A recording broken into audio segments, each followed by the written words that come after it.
Today we are working on this part 2 speaking question. Describe a time when you got money as a gift. First, let's go over some ideas of what you can talk about. You could say a close family member or relative or friend gifted money to you. The occasion could be a personal day such as birthday and wedding anniversary, or a professional achievement such as graduation or promotion. You could also say that you got it during a festival such as Christmas. The key is to speak about something that you can describe in detail. When talking about when you received the gift, you would mention the occasion, but then you can use idioms like out of the blue to convey that you were surprised, or in the nick of time and at a pivotal moment to convey that you needed the money. Similarly, when you mention who gave the gift to you, here are some advanced vocabulary terms that you can use. You could say, my uncle surprised me with a cash gift. He's a close knit family member who always looks out for me. You can also mention your relationship with the person with phrases like my rock and always has my back. To describe this person, you can use adjectives like compassionate, generous, and selfless. When talking about how you used the money you got, you can say you saved it for future, used it for travel, bought something, donated it to charity, etc. Here are some phrases you can use to talk about this part. Put it toward means to use money for a specific purpose or goal. Make a sound investment means to spend money wisely on something expected to bring benefits. Splurged on means to spend money freely on something enjoyable but not necessary. And there are a few other such phrases on screen.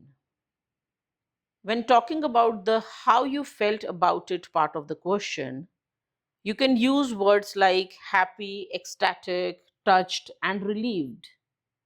You can also use phrases like over the moon, felt gratitude beyond words, and touched by the gesture. In the sample answer that I'll present, I'll talk about one sub question at a time. But when answering the question during the exam, it is not necessary to follow this order. You can answer these questions in any order. Also, once I'm done, I'll continue speaking a little bit. The heading on the slide is Keep Speaking Till the Examiner Stops You. In speaking part 2, you're supposed to speak for 1 to 2 minutes, but you do not have any timer in front of you. So you have to keep speaking till the examiner tells you to stop. This is something you should practice. So make sure you have more content than just the 4 sub questions. For example, in this case, after I'm done answering these questions, I could start talking about how others reacted when I told them about it. I could talk about how this has changed my relationship with the person, and I could talk about the person in general and how he or she is always helpful, and start giving another example of this. Let's start with the sample answer. Gifting money is actually a rather common thing in our culture. I'll talk about this one time that I vividly remember when I received money as a gift on my birthday. It was a special occasion, and the gift meant a lot to me because of who gave it and what I did with it. Well, this memorable gift was for my 25th birthday, a milestone I was eagerly looking forward to. Turning 25 felt like a significant transition, almost like stepping into a new chapter of adulthood. On that day, my family gathered to celebrate, and amidst all the warm wishes, I received this monetary gift that I wasn't expecting. This generous gift came from my grandmother, who has always been incredibly supportive and thoughtful. She has this knack for knowing exactly what I need, and it felt truly touching that she gave me money to do something meaningful with it. She wanted me to choose something that would remind me of her and also be useful in my life. With the money, I decided to buy a fitness tracker that I'd been eyeing for some time. It felt like the perfect choice because I was determined to start focusing on my health and well being, and having the tracker motivated me to take my fitness goals seriously. Plus, every time I look at it, I think of her encouragement. I felt deeply grateful and fortunate to have received this gift. It wasn't just about the money, but the thought behind it and the way it made me feel more connected to my grandmother.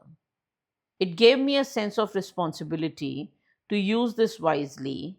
And looking back, I'm glad I chose something that brings value to my life every day. Looking back, I realized that this gift had a much bigger impact than I initially thought. It wasn't just a financial gesture, but a way for my grandmother to encourage me in a practical, meaningful way. Since then, I've not only kept up with my fitness routine, but have applied the same level of discipline in other areas of my life, such as work and personal development. Her gift has made me more mindful of my goals and how I approach them.